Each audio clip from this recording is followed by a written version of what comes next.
Vandeham Sri Guru Sri Yuta Padakamalam Shri Gurun Vaishnavamscha Sri Rupam Sagrajatam Sahaganaraghanathan Vitam Tam Sajivam Sadvaitam Savadhutam Varijana Sahitam Krishna Chaitanya Devam Sri Radha Krishna Padan Sahagana Lalita Sri Vishakhan Vitamscha Umagyanati Mirandasya Gyanangana Shalakaya Chakshurunmilitam yena tasmai Sri Gurave Namaha Vanchakalpatarubhyascha Kripasindubhya eva cha Patitanam Pavanibhyo Vaishnavibhyo Namo Namaha Namo Mahavadanyaya Krishna Prema Pradayate Krishnaya Krishna Chaitanya Namne Gauratvishe Namaha He Krishna Karuna Sindhu Dinabandho Jagatpate Gopesha Gopika Kanta Radha Kanta Namostute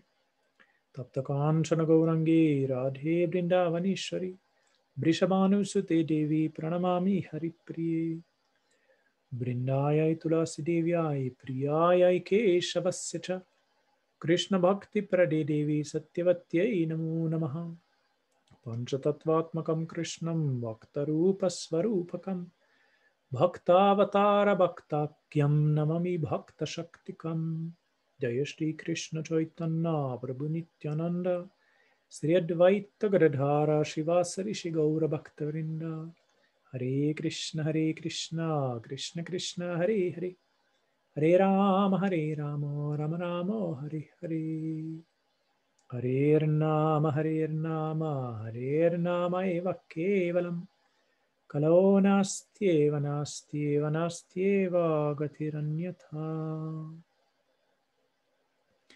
Welcome everyone to this first part of a series on the Yoga Sutra for devotees. It's so nice to have Martin as a new interpreter here. I hope I will not speak too quickly for you. If I do, then raise your hand or something and I will see. Govinda Dasi is also here. This is a great honor for me to have you here. Mahapriya from Mexico. And Sakirati and Shamananda from Sweden.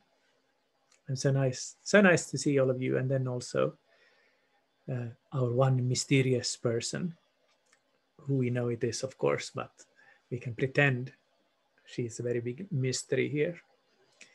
I'm now at Sri Chaitanya Dham out in the archipelago in Finland. So speaking to you from here. And now also Daneshwara Das also joined us, Haribol. So the topic, and Kanuram Prabhu, Jai Dandavat. The topic for this series is Patanjali's Yoga Sutra. Now, this is not a text that is a central text for Gaudiya Vaishnavas in any way. We're not speaking here about the Srimad Bhagavatam or the Chaitanya Charitamrita or the Bhagavad Gita or anything like that.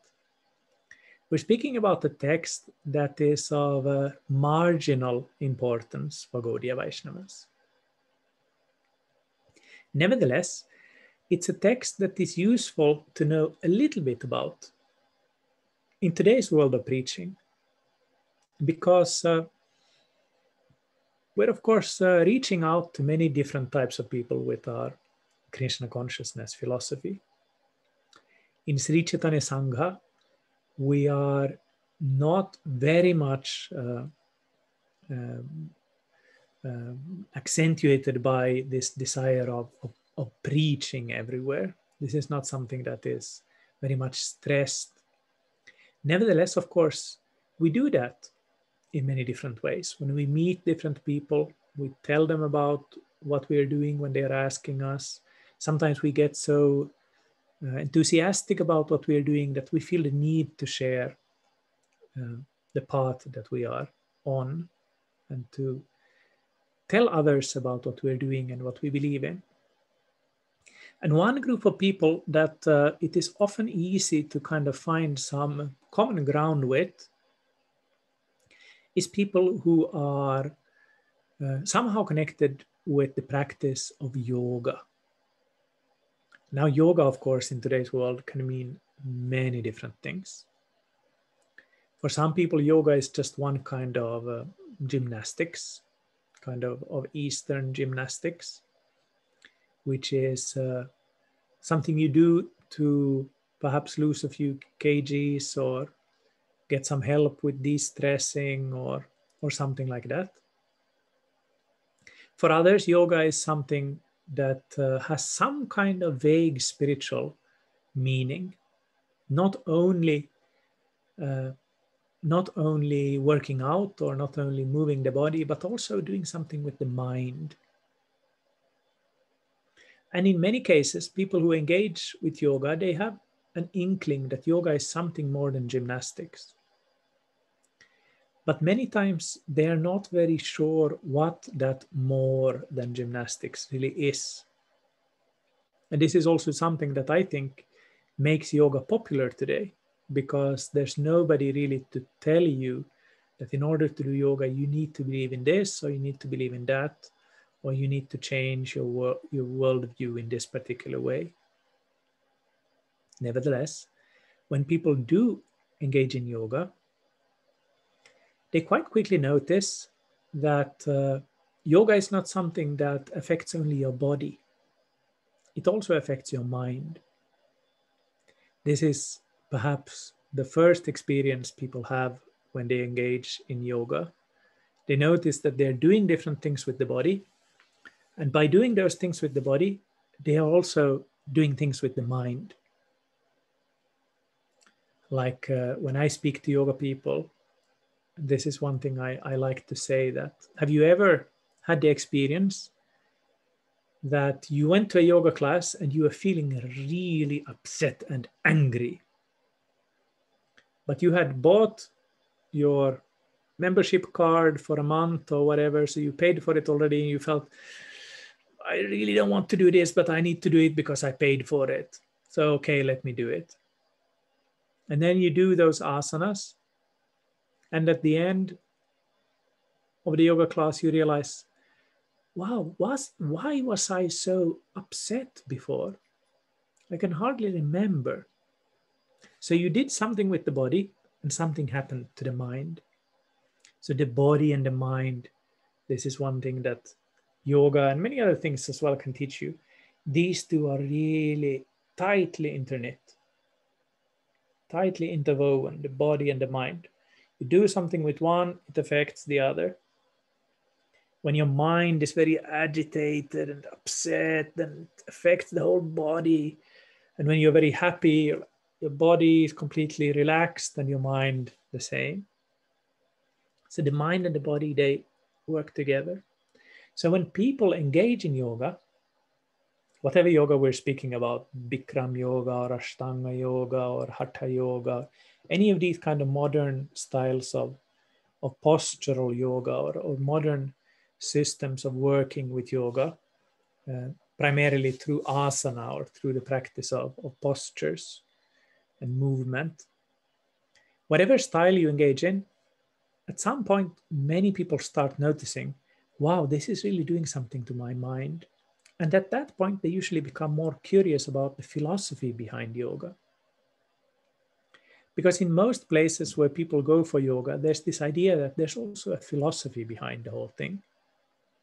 Quite often it's a little bit vague. People are not so sure what this philosophy is, but it's something deep and it's something important. And if there's one text that yogis in today's world have usually heard of, it is Patanjali's Yoga Sutra. So even though this text is not a central text for Gaudiya Vaishnavas, we're going to hear more in this course about how it connects with Gaudiya Vaishnavism and how it doesn't connect with Gaudiya Vaishnavism. Nevertheless, if you're speaking about Gaudiya Vaishnavism to yoga people, it's very useful to know a little bit about this text, because we can use it as a kind of bridge to introduce Gaudiya Vaishnavism to people who have some understanding of yoga philosophy. So if you will, we could call it a kind of preaching strategy to know a little bit about the Yoga Sutra, so that we then, from the Yoga Sutra, gradually can introduce people to books such as the Bhagavad Gita, the Srimad Bhagavatam, and so on. But knowing something about the Yoga Sutra is not useful only as a kind of preaching strategy. It's also useful because I think, having studied this text for several years and taught it as well, I also think that this text has some very interesting and useful things that it can teach us as sadhakas. Not only when we're trying to speak about Gaudiya Vaishnavism to others, but it can also teach us some things that are useful for our own practice, our everyday practice. Whether that is on the yoga mat or whether that is on the japa seat with our japa mala in the hand, it's a book that can be useful for us personally as well. Even though it doesn't say a single word about Krishna, even though there's no Radha in the text, even though there's no Mahaprabhu, it still can be useful.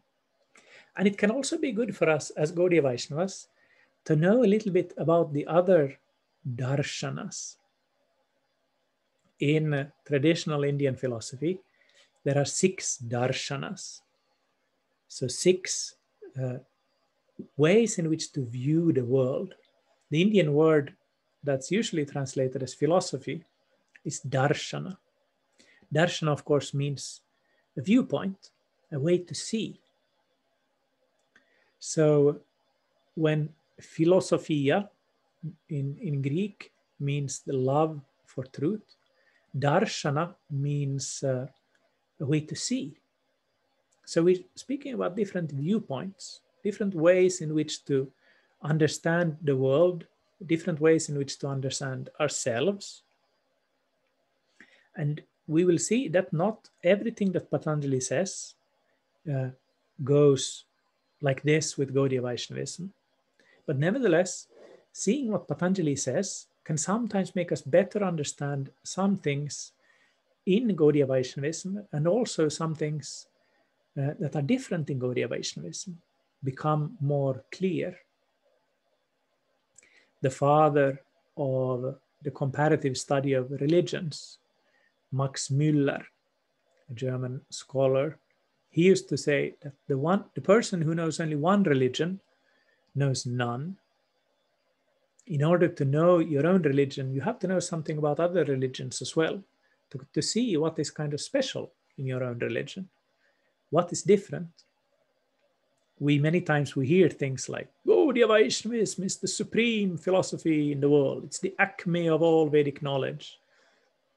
But unless we know something about other philosophies and other Vedic traditions, this is just empty words, doesn't mean anything. Why is it the supreme form of Vedic revelation, and so on? So for these reasons, I think that even though this is not the central text for us, it can still be useful. So just to repeat, the first one was in order to speak with people who have an interest in philosophy through yoga, who have an interest in Indian philosophy through yoga. Secondly, because the text can offer us some insights into our own sadhana or spiritual practice. And thirdly, because this text also shows us how our Gaudiya Vedanta philosophy differs from the other viewpoints to the world within the Indian tradition. So that's kind of my rationale for this series. And again, I offer my Dandavat Pranams to our Swami Bhakti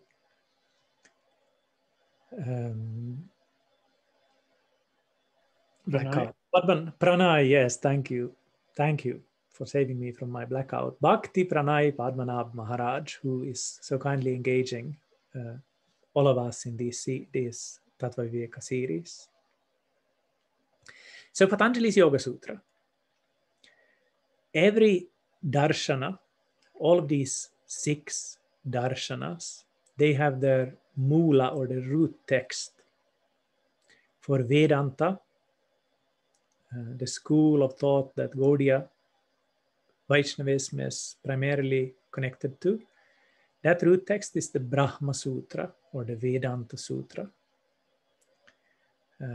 For Mimamsa, the root text is Jaimini's Mimamsa Sutra. Similarly, there's a Nyaya Sutra, a Vaisheshika Sutra.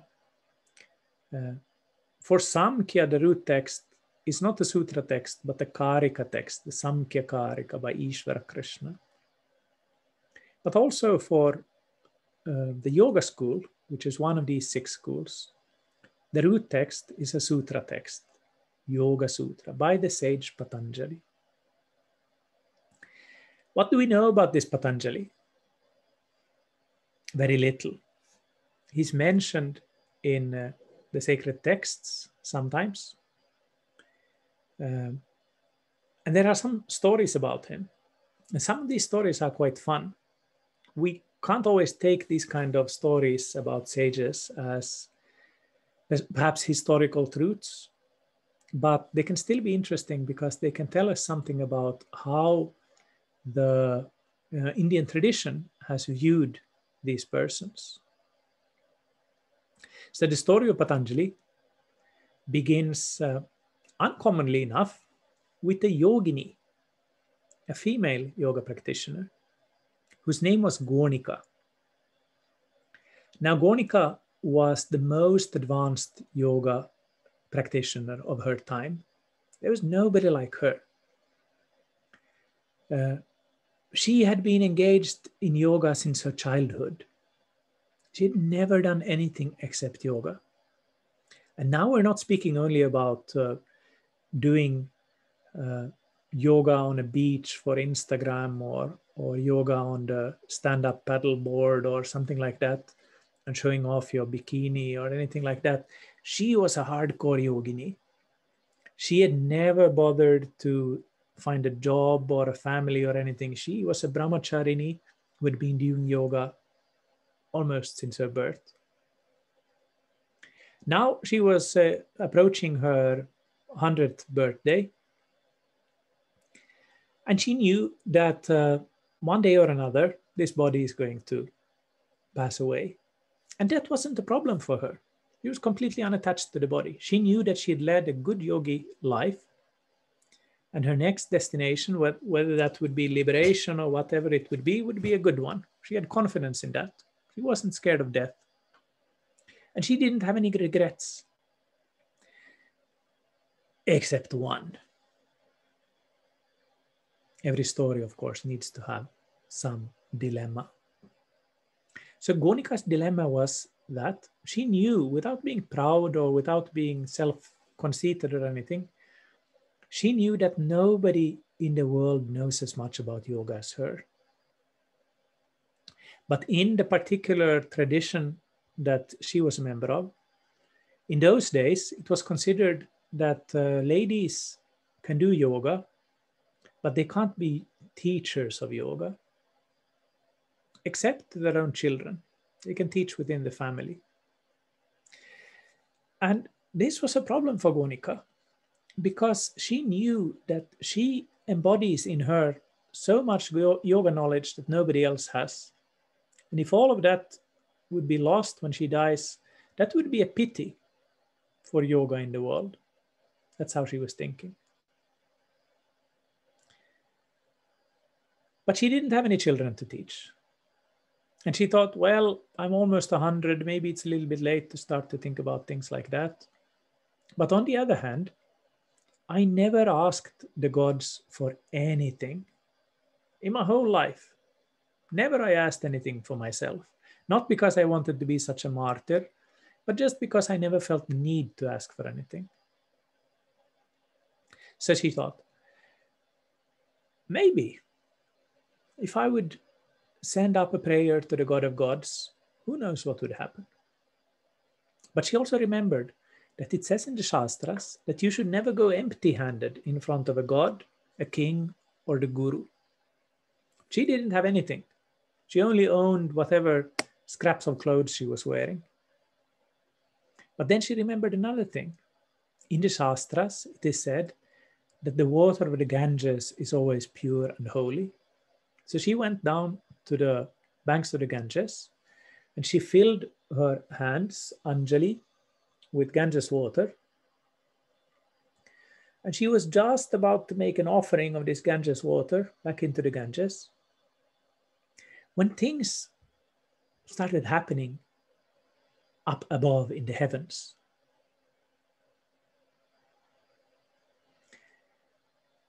Who remembers the name of Lord Vishnu's snake carrier? What is he called? Vasuki. No. Anantashesha. Yes, Anantashesha. Good. 10 points to Mahapriya Dasi. Anantashesha. So Ananta, his job is to carry Vishnu. Vishnu, of course, has another carrier as well, Garuda, when he needs to move about. But when he's lying down, then he's lying down on Ananta. And Ananta has his hoods, like this. He has 1,000 hoods above Lord Vishnu, like a canopy. So he's protecting him from below and above. And Ananta started noticing that Vishnu started shaking. And it wasn't just a small shake like this, but a proper, this kind of like an epileptic fit or something.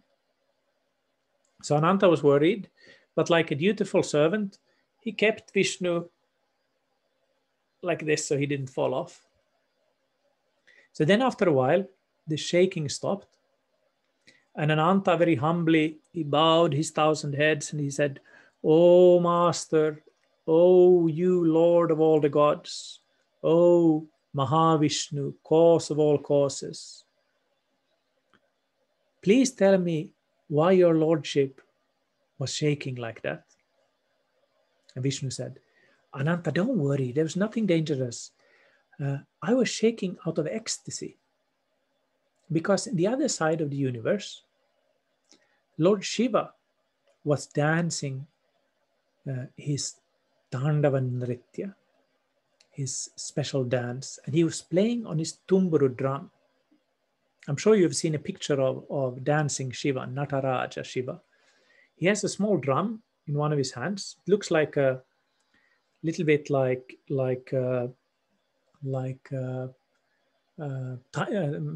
what do you call it? Anyway, it's a small drum, and he plays on it with one finger like this, ting, ting, ting, ting, ting, ting. And when he played on that drum and when he danced, Vishnu thought, "Wow, that's my bhakta. And how nicely he is dancing, how nicely he's playing."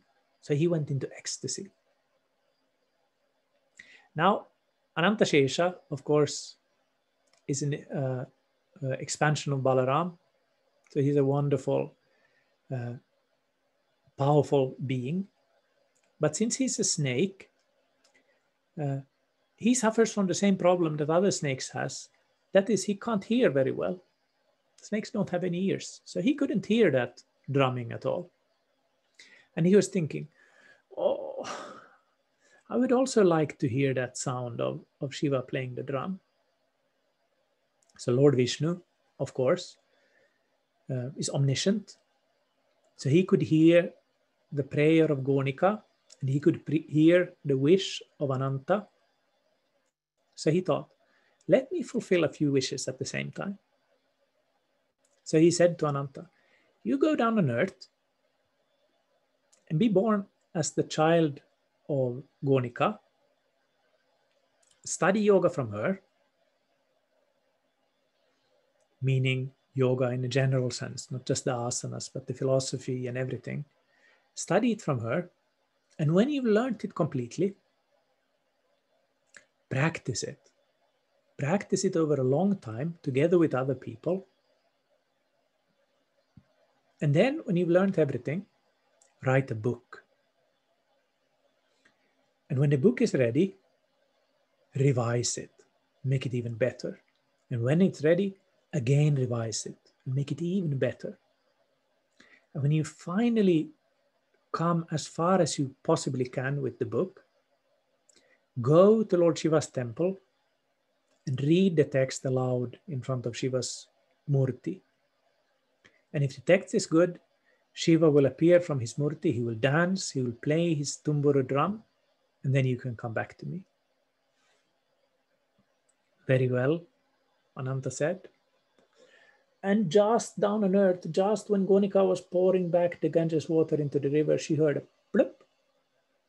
And she saw in her hand a small white worm had fallen. And she thought, oh no, my offering is spoiled. So she was taking the worm and throwing it away when the worm, of course, spoke to her. Don't throw me away. I'm your son. And magically from this worm grew a boy, whom she gave the name Pata Anjali, fallen into the cupped hands. And this boy, of course, studied yoga from her. Patanjali. Yes, Patanjali. He studied yoga from her. He did all the things Lord Vishnu had asked. He wrote a book called the Yoga Sutra. He read it to Lord Shiva. Shiva liked it, played his drum, and Patanjali disappeared from our vision. So this story is a story about how Patanjali, according to at least one yoga tradition, is a kind of avatar or a kind of descent of Ananta Shesha. As Gaudiya Vaishnavas, we don't hear about this in our scriptures, but many times you can hear this in yoga traditions, and it tells us how the yoga tradition has viewed this text, the Yoga Sutra, that it's such a wonderful text that it cannot have been written by just anybody. It must have been written by some kind of divine being. So that's something about Patanjali. When he lived, scholars have different opinions, particularly because there are at least two books that are connected with an author called Patanjali. There's this book on yoga, Yoga Sutra, and then there's a commentary on Panini's Sanskrit grammar called Mahabhashya, which was also written by a person called Patanjali. But nowadays, most scholars think that these are written by two different Patanjalis. That the Patanjali who wrote the Yoga Sutra probably lived around 350 AD, so 350 after Christ. And that you can determine based on the kind of books that he's using, what kind of philosophies he's engaging with, and then on the other hand, with when he was first mentioned by somebody else. So between 350 and 450, somewhere in there in between. Patanjali was clearly a person who was well read. In the Yoga Sutra, we can see that he knew many different traditions, not only these 6 darshanas that I mentioned before, but he was also well acquainted with various strands of Buddhism. He was also acquainted with Jainism.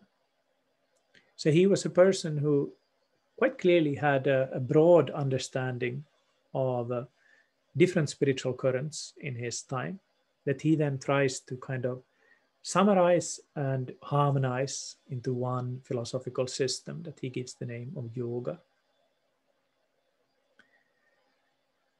So that's Patanjali. Then just a little bit about the meaning of the word sutra.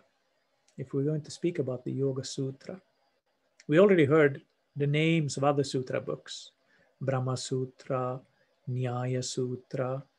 There's also Bhakti Sutra, at least two different Bhakti Sutras.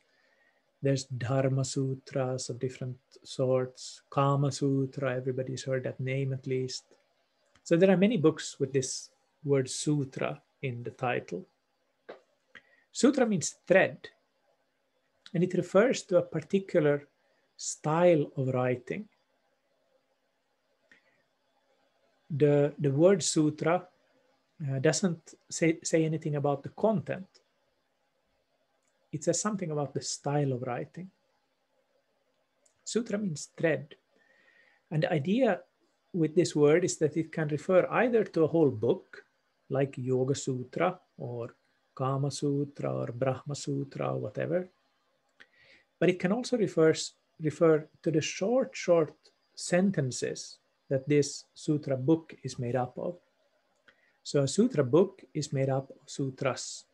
It can refer to both the book and to these short sentences. And these sutras, in the plural, that the book is made up of, are purposefully written in such a way that the author tries to pack as much information into as little space as possible. So what the author does is that he leaves out anything that's extra. In a sutra text, you'll not find any repetitions, just out the door. There'll be no kind of beautiful descriptions of a night scene, or all adjectives, shoo, out the door. Adverbs, away. Most verbs even, just away. So the author tries to create it as concise, as short, as exact, as kind of systematic as possible. Why? There are a few different reasons. One is that it was fashionable. People thought it was cool to be able to write in this way, and they some of them even competed with each other, who can write in the most concise way. Panini, the grammarian, he's famous for creating a whole meta language for describing grammar and for doing it in as concise a way as possible. The final sutra in Panini's grammar goes like this in Sanskrit. A, a. And it means just as little as it does in English or Spanish. A, a. In normal Sanskrit. But Panini in his grammar, he's already explained what a means when it's in the beginning of a sentence. He's explained what it means when it's in the end of a sentence. And when you combine the two of them, when you kind of write out the full meaning of that, you get a whole passage of text like that. So a sutra text can be perhaps compared to mathematical language. For example, Shamananda, if I would say A equals 3, do you follow me? A equals 3. Then if I would say, after that, B equals A plus 2, are you still following? Hardly. 5. And then third sentence, C equals A plus B. 8. So what's C? 7. Right? No, try again. A is... It was 3. Then 8. Yes, 8. But you couldn't know what C was unless you already knew what was B. And you couldn't know what B was unless you already knew A. So all these different sentences, they built on each other. So A plus B equals C doesn't make any sense unless you already know what's A and B. Similarly, a sutra text is built in the same way. You start from the beginning, and then you build one sutra after another. You build the knowledge like this. And traditionally, the way of studying a sutra text was, and sometimes still today is, that you begin by learning the text by heart. In the beginning, the teacher just tells you the sutras, and you are supposed to repeat. So the teacher says, let us begin. Atha yoga nushasanam. And then the students repeat. Atha yoga nushasanam, atha yoga nushasanam. Why 2 times? Because there's always somebody who's a little bit slow in the group who doesn't get it after 1 time. So if you say 2 times, then everybody will follow. Now, of course, we Kali Yuga people, we don't need 2 times. We might need 20 times. But the idea still is that in the beginning, you just learn it like a parrot by heart.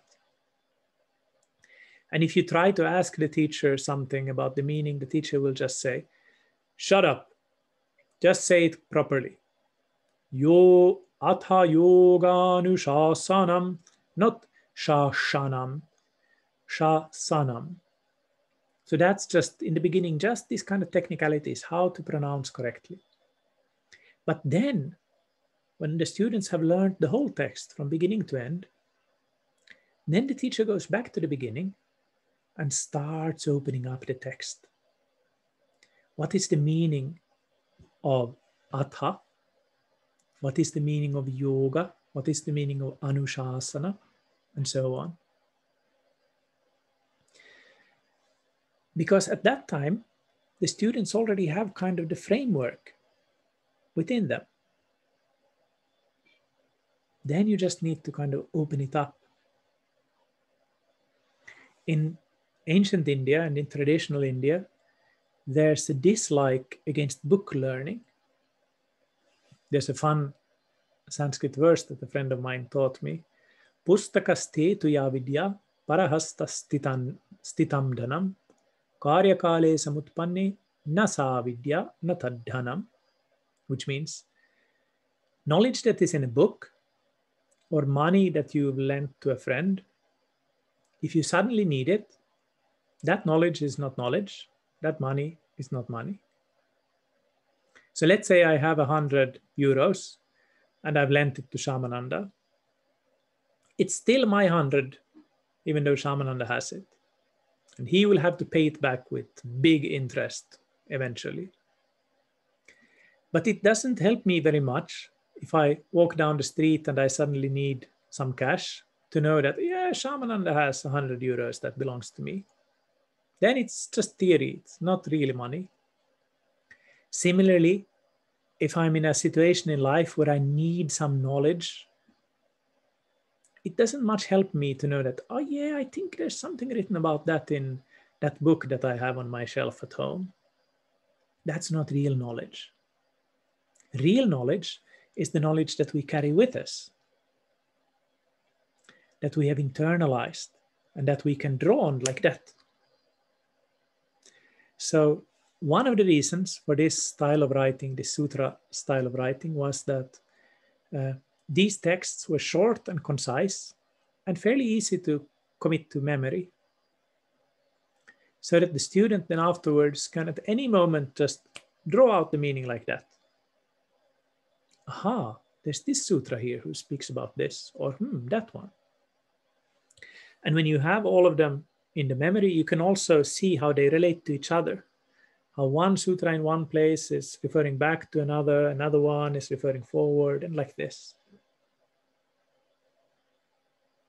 So that's the idea of a sutra text. So all of this has now been an introduction. Why to study the Yoga Sutra? Who was Patanjali? When did he live? What is the Yoga Sutra? What is the style? What is the meaning of a sutra text? So after all of this introduction, which has taken already 40 minutes, we have a little bit more time to finally get into the text itself. And of course, we have 3 more times where to hear more.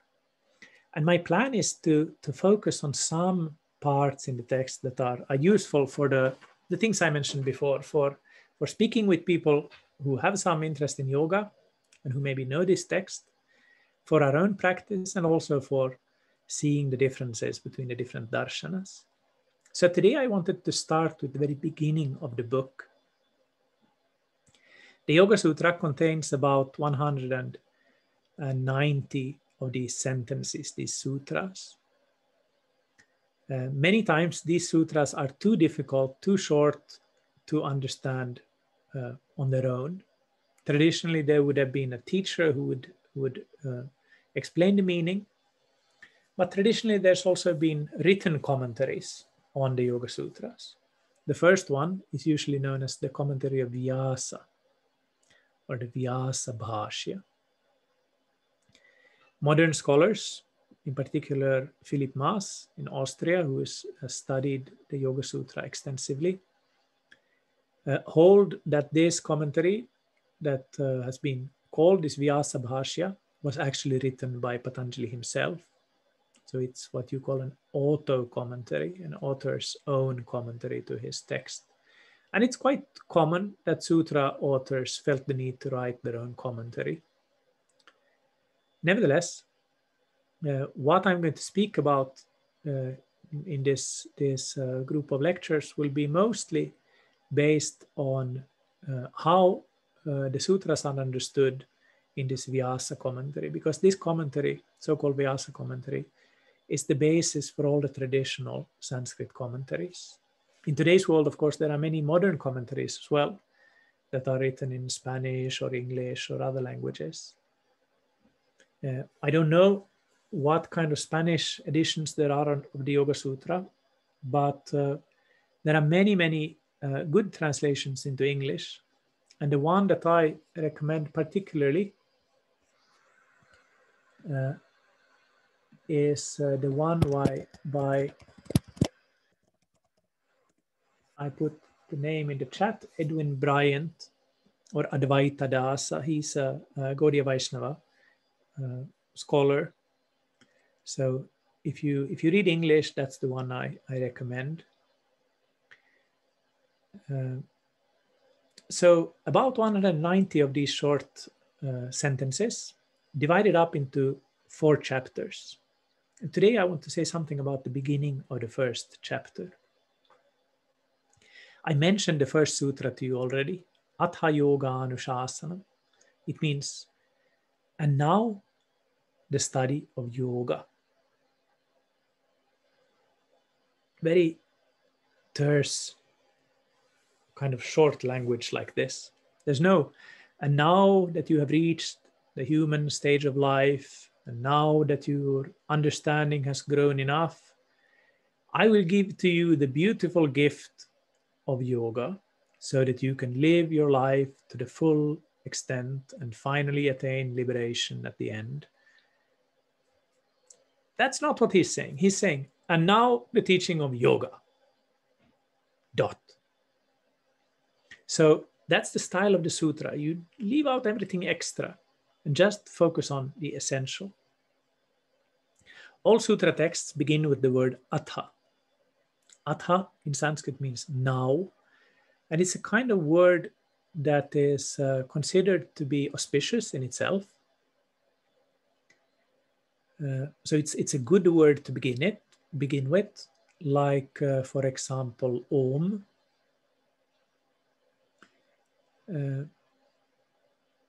So for Mangala, for auspiciousness, it's good to begin with Atha. But Atha also has a philosophical meaning, now. It's good to have done spiritual practices in the past. And this is something that speaks to us Gaudiya Vaishnavas as well. It's good to have done spiritual practices in the past. Having done practices, having done sadhana, conditions us. It makes us used to it, and that's usually helpful for your sadhana. You know what you're doing. It feels safe. It feels good. It's nothing scary and weird. So it's useful to have done sadhana before. It's also useful to plan for the future. That then when this COVID is over, then I will travel to India, or when I get some money, I will take some time off and I'll really devote myself to studying the scriptures. Or then when the kids are a little bit older, when I have some more free time, I'm really, really going to work on my japa. But the past and the future are from another perspective, both unreal. The past has gone, but the future we cannot know. So the only thing that we really have is the now. That's the point of the word atha from a philosophical perspective. That's the only thing that really exists. And the only time when we can actually do something. So by beginning with this word atha, Patanjali is putting the emphasis on the practice here and now. Yoga practice is not something that you did or that you're going to do sometime, maybe tomorrow morning. It's something that can be done exactly at this moment. Exactly at this moment. You can live your life according to the principles of yoga just now. You can eat, you can sleep, you can be with your kids, you can work, all the things you're doing, you can do right now. And that's when you need to do them. And this, of course, applies very much to our Gaudiya Vaishnava philosophy as well. Don't get lost in the past. What was I in my last life? I need to know it. Or what will happen in the future? Will there be a world war? Is COVID a big conspiracy? These things are distracting us. We should try to stay in the now. Atha. Atha Yoga Anushasana. Now the study of yoga. Anushasana is the word for study, or it can also mean teaching. It's a heavy word. Shasana means to teach, but it means to teach in a very disciplined way. Almost like teaching with a stick. Now you listen properly. Disciplining. So by using this word, Patanjali is emphasizing that what I'm going to speak about here is a serious thing. Take me seriously. I'm going to speak about something that has an impact not only on the way you are bending to the side when you're doing Trikona Asana or something like that. I'm speaking about important things, things literally of life and death and beyond. The prefix anu in Anushasana implies that it's something that is repeated. Anu refers to something that is repeated, so a repeated teaching. What Patanjali is implying here is that what he's teaching is something that he has received from his own predecessors. He's not just making everything up as he goes, but he's passing on the teaching that he has received. Just as we do.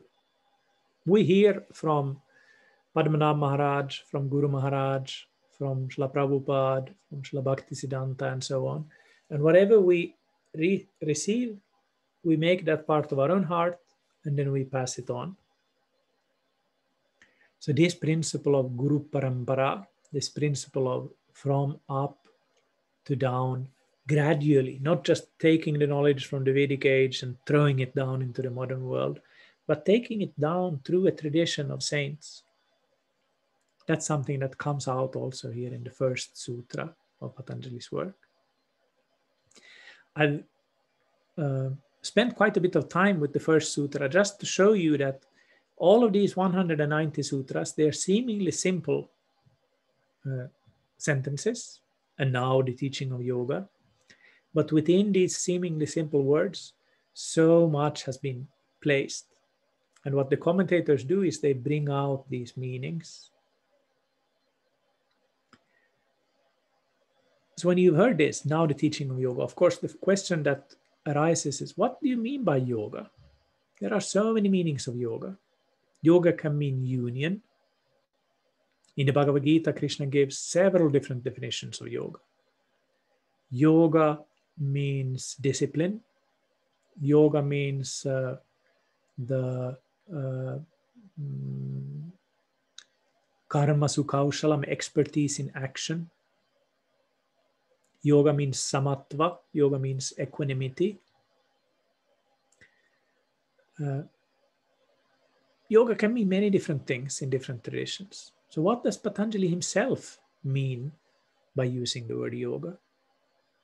Sutra texts, they always begin like this. They first state what is the topic, and then they define it. Like in the Brahma Sutra, Athato Brahma Jigyasa, and then what is Brahman? What is this Brahman that is the topic? Janmadyasya yato yataha. That from which flows creation, maintenance, and destruction of this world. So similarly now in the second sutra, Patanjali defines what he means by yoga. Yogas chitta vritti nirodha.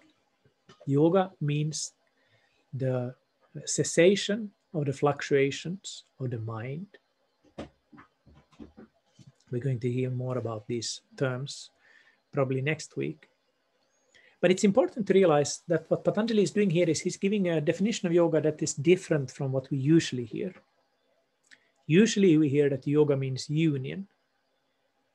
This is not what Patanjali is saying. That's an important point. Patanjali is not defining yoga as union. Patanjali is defining yoga as stillness, as stilling the movements or the fluctuations of the mind. So the word yoga, it can be understood depending on what verbal root you consider to be its origin. It can be understood in different ways. It can be understood as some kind of union, or then it can be understood as some kind of concentration, some kind of samadhi, some kind of focus of the mind. And Patanjali goes for this second alternative, yujir samadhau, yoga in the sense of samadhi or concentration, or we'll speak more about what he means by samadhi later. But let's keep this in mind for now. Just 1 second.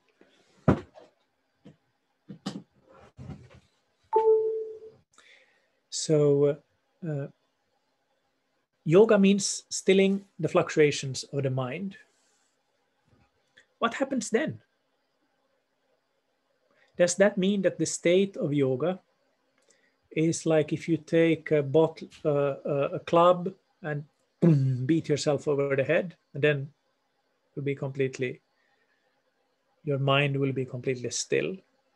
Or maybe take a bottle of alcohol and drink it down like this, and your mind will similarly be completely empty.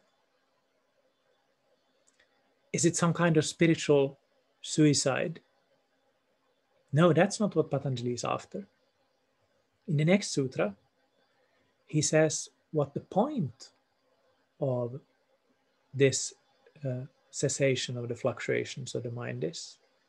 Tada drashtu svarupe vasthanam. Then the seer abides in its own self.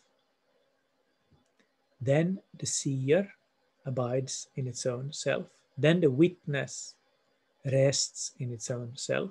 That could be another translation. So this is a cryptical sutra. What does Patanjali mean by drashtar, or the seer, or the witness? This is something we'll have to save for next time. So that's the cliffhanger for today. What does Patanjali mean by the seer and abiding in its own self? So we have a few more minutes.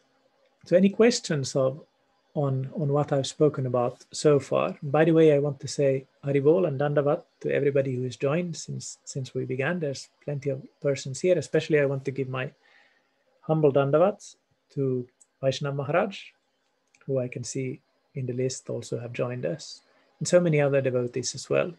Hare Krishna and Dandavats to you all. So any questions?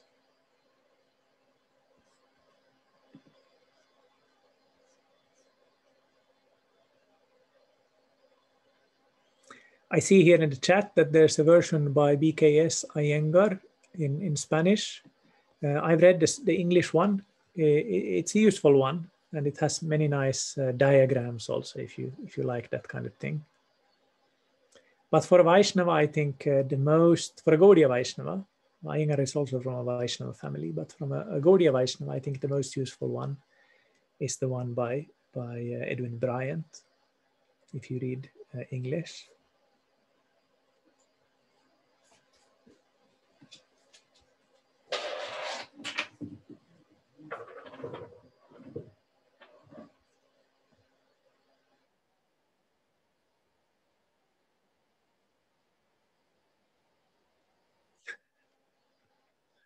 Thank you.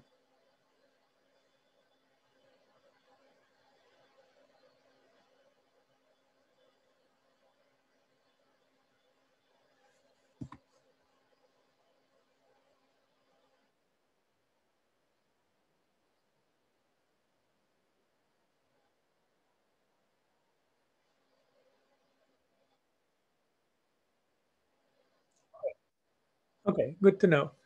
The English one is called Light on the Yoga Sutras. I think that may actually be also something similar might be the English, the Spanish name also, because Light on Yoga is by Iyengar is a different book. So probably the name is something like that in Spanish as well. La Luz de Yoga Sutra or something like that.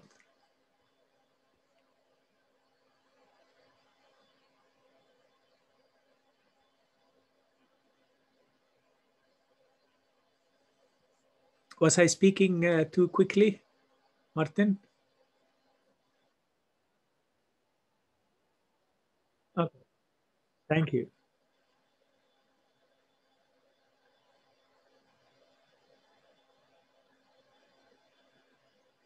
Okay.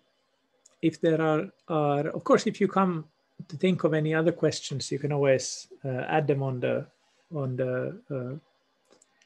forums, Facebook forums later. I will try to answer them. But again, I want to thank you all for participating. I hope you will have a nice week ahead of you. There are many exciting lectures in the Tattva Viveka series. There's a lecture every single night here in Finland. I don't know what time it is for you over there, but this is one of the beautiful things that we have so many nice lectures. And thanks to the translators, they are available in Spanish as well, which is a very big and nice seva that you're doing.